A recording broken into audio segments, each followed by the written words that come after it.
Penyiapan tempat-tempat isolasi terpusat untuk pasien COVID-19 bergejala ringan maupun tanpa gejala merupakan salah satu hal penting yang perlu dilakukan di daerah, terutama di wilayah padat penduduk. Hal ini merespon angka kematian saat isolasi mandiri tergolong tinggi. Di sisi lain, tanpa ada tempat isolasi terpusat, kecepatan penularan COVID-19 di wilayah padat penduduk diyakini bisa terjadi semakin cepat dan masif. Presiden Joko Widodo menegaskan, pemerintah daerah harus menyiapkan rumah isolasi terutama untuk bergejala ringan hingga ke tingkat kelurahan atau desa. Selain itu, Pemda juga harus merencanakan dan menyiapkan rumah sakit daerah termasuk rumah sakit cadangan dan rumah sakit darurat. Hal tersebut perlu dilakukan sebagai langkah antisipatif apabila terjadi lonjakan yang mengakibatkan kapasitas rumah sakit penuh. Kemudian yang penting yang juga ingin saya sampaikan, penyiapan rumah isolasi, terutama untuk yang bergejala ringan. Kalau bisa ini sampai di tingkat kelurahan atau desa, ini akan lebih baik. Kalau tidak, paling tidak ada isolasi terpusat di tingkat kecamatan, terutama ini untuk kawasan-kawasan yang padat, utamanya di kota-kota. Ini harus ada, karena cek lapangan yang saya lakukan untuk kawasan-kawasan padat, 3x3 dihuni oleh 4 orang. Saya kira ini kecepatan penularan akan sangat masif kalau itu tidak disiapkan isolasi terpusat di kelurahan itu atau paling tidak di kecamatan. Presiden juga meminta agar para kepala daerah rajin turun ke lapangan untuk mengontrol langsung kondisi di lapangan, terutama menyangkut ketersediaan obat hingga kecukupan pasokan oksigen. Selain itu, para kepala daerah juga diminta untuk terus memantau kapasitas rumah sakit atau bed occupancy rate di setiap rumah sakit, sehingga bisa dioptimalkan untuk penanganan pasien COVID-19.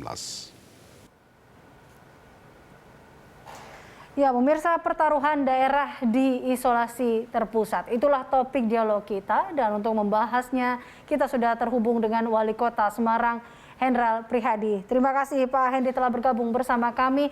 Ini kalau kita lihat tadi pernyataan dari Presiden Joko Widodo yang menegaskan bahwa pemerintah daerah harus menyiapkan rumah isolasi terutama untuk yang bergejala ringan hingga ke tingkat kelurahan atau desa. Tanggapan Anda Pak Hendy seperti apa?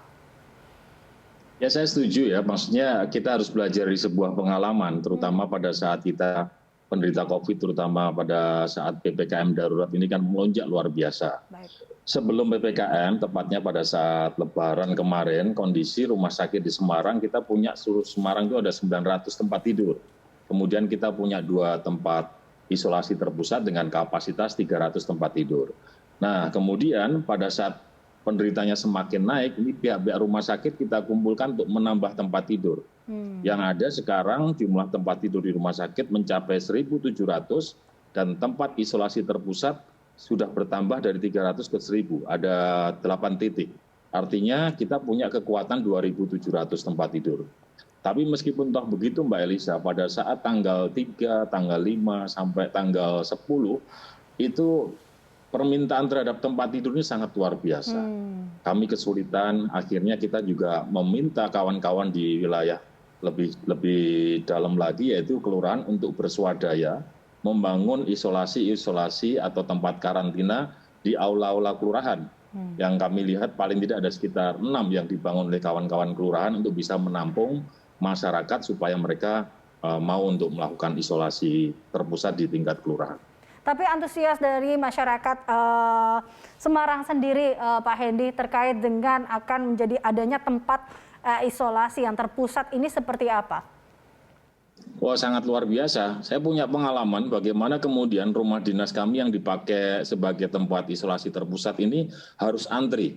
Jadi di tempat kita ini salah satu contoh ada 8 tempat isolasi terpusat, ada dokternya, kita siapin konsumsinya, ada kemudian swab secara rutin. Yang saya jadikan contoh misalnya salah satu di rumah dinas itu biasanya swab pagi, hasilnya sore. Kemudian sore sudah sekian banyak yang sembuh, ini antri. Teman-teman yang datang siang ini mereka harus antri di tempat pendaftaran, begitu menunggu yang sembuh mereka baru bisa masuk. Kalau nggak bisa masuk kita kirim ke tempat yang karantina yang lain.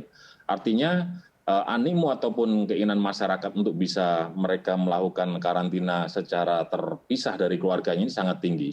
Jadi saya sangat setuju bahwa kesadaran terutama di Kota Semarang ini untuk bisa mereka berjuang melawan COVID ini sangat tinggi, terbukti dengan sangat sulitnya waktu itu mereka mencari rumah sakit maupun tempat-tempat isolasi terpusat yang kita siapin. Baik, Pak, tadi kalau kita lihat di Semarang sendiri sudah ada 8 titik terkait dengan isolasi terpusat di sini dan masyarakat begitu antusias terhadap hal ini dan Anda katakan juga masih banyak yang mengantri. Bahkan tadi kita juga melihat datanya jumlahnya saat ini pun terus meningkat. Adakah rencana di Kota Semarang sendiri, Pak, ada penambahan mungkin terkait dengan tempat-tempat isolasi terpusat ini mungkin akan ditambah lagi atau seperti apa, Pak? Ya, persoalannya kondisinya hari ini sudah berubah drastis. Kami di tempat-tempat karantina maupun rumah sakit kita sekarang tinggal sekitar 46,2% dari puncaknya di tanggal 3 Juli yang mencapai 93,6%. Jadi dalam kondisi seperti ini kita mendapati banyak rumah sakit yang kemudian ruang isolasinya sudah berkurang jauh. Waktu itu mereka penuh, bahkan antri di IGD, hari ini IGD-nya sudah bersih clear. Di isolasi terpusat yang kami punya di 8 titik ini juga bornya sudah mencapai 28%. Jadi sudah sangat berkurang. Artinya kami masih melihat seminggu ke depan, karena ada kekhawatiran biasanya 2 minggu setelah perayaan Idul Adha kemarin kemungkinan akan memuncak. Kalau memang minggu depan angkanya masih landai cenderung turun, kita mungkin akan mulai menutup sebagian tempat-tempat isolasi terpusat yang pernah kita buat ini. Oke, artinya kalau kita lihat di sini di Kota Semarang, bornya pun juga sudah mulai menurun ya angkanya kalau tadi kita lihat. Ya, alhamdulillah Mbak Elisa. Oke, baik. Pak, ini tentunya juga kesiapan tidak hanya di tempat-tempat atau di rumah sakit atau di tempat tidurnya saja, tetapi di sini juga harus ada infrastruktur kesehatan, yaitu adalah obat-obatannya juga, oksigen dan lain-lainnya. Ini bagaimana Kota Semarang sendiri menyiapkan kecukupan pasokan obat dan oksigen ini, Pak? Ya, itu memang menjadi sebuah problem pada saat PPKM darurat yang pertama itu tanggal 3 sampai 20 Juli. Dan kami beruntung punya Pangdam dan Pak Kapolda yang juga Pak Gubernur yang sangat responsif. Kemudian waktu itu kita sempat di-drop berbagai macam obat. Pada saat kita punya persoalan dengan oksigen, Pak Gub bahkan membuat satgas tersendiri untuk penanganan oksigen di seluruh Jawa Tengah. Dan menurut kami, kawan-kawan para pengelola rumah sakit di swasta ini mereka punya inovasi yang luar biasa. Kekeluargaan, keguyubannya luar biasa. Jadi ada di dalam sebuah persatuan rumah sakit yang ada di Semarang ini yang kemudian mereka saling berkomunikasi. Pada saat ada rumah sakit yang punya stok oksigen yang banyak, mereka kemudian meminjami yang rumah sakit yang hari itu mereka kehabisan oksigen. Nah, jadi dibuat sistem seperti itu dan menurut saya pengalaman selama mengelola COVID selama PPKM ini, kondisi oksigen tidak sampai separah di daerah-daerah lain. Jadi memang keluhan oksigen ada, tapi semuanya masih tetap bisa berjalan dengan baik. Baik, masih aman bisa dikatakan seperti itu ya Pak Hendy ya?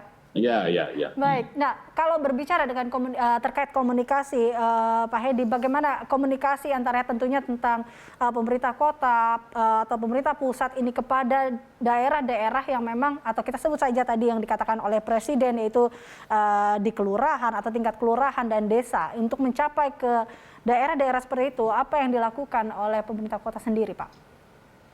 Dari awal kami membentuk sebuah tim yang terdiri dari teman-teman Pemkot, TNI dalam hal ini Kodim 0733 BS Kota Semarang, dan kepolisian dalam hal ini Polrestabes. Jadi ketiga unsur ini kemudian kita breakdown sampai di tingkat kecamatan ada tim yang terdiri dari camat, Kapolsek, dan Danramil. Di tingkat paling rendah di kelurahan ada Bapak Ibu Lurah dengan teman-teman dari Babinsa maupun Babin Kantipmas. Mereka ini setiap hari terus bergerak mengingatkan pertama tentang disiplin protokol kesehatan. Kemudian juga penegakan peraturan terkait dengan instruksi Mendagri PPKM darurat maupun PPKM level 4. Nah, kegiatan ini sudah berjalan 1,5 tahun yang lalu. Jadi kalau kondisi di Semarang sih hari ini insya Allah kami sudah terbiasa terkait dengan situasi PPKM. Dulu pernah kenceng sampai jam 8 malam, lalu begitu angkanya turun kita kemudian kendorkan sampai jam 11 malam untuk mereka berusaha. kemudian waktu itu angkanya naik, kita turunkan lagi, bahkan pada saat PPKM darurat kan hampir ada kategori non-esensial yang tidak boleh buka, kemudian warung juga tidak boleh menerima pengunjung. Ini sudah kita mulai longgarkan lagi. Artinya dengan komunikasi yang baik dengan stakeholder, saya rasa situasi yang sulit hari ini bisa kita kemudian kelola dengan baik dan tidak sampai menimbulkan kegaduhan. Baik, Pak Hendy, ini kita juga tahu terkait dengan adanya varian lokal yang kita salah satu provinsi yaitu Riau juga mengatakan juga mereka mengantisipasi dengan adanya varian lokal ini.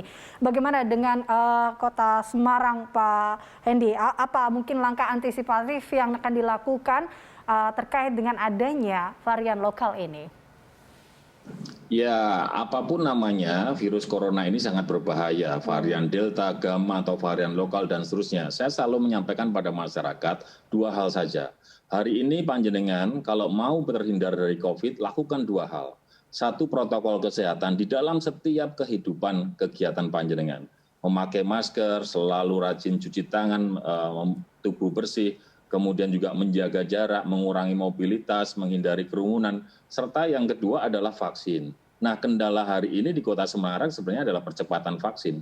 Kami hari ini sudah mencapai 740.000 sekian V1, yang itu masih sekitar 56% dari target Kementerian Kesehatan, yaitu 1,3 juta. Di V2 kita sekitar 333.000 sekian.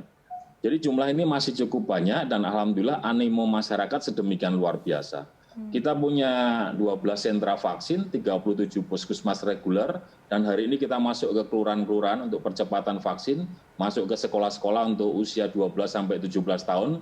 Tapi seminggu terakhir ini kita memang agak susah terkait dengan suplai vaksin.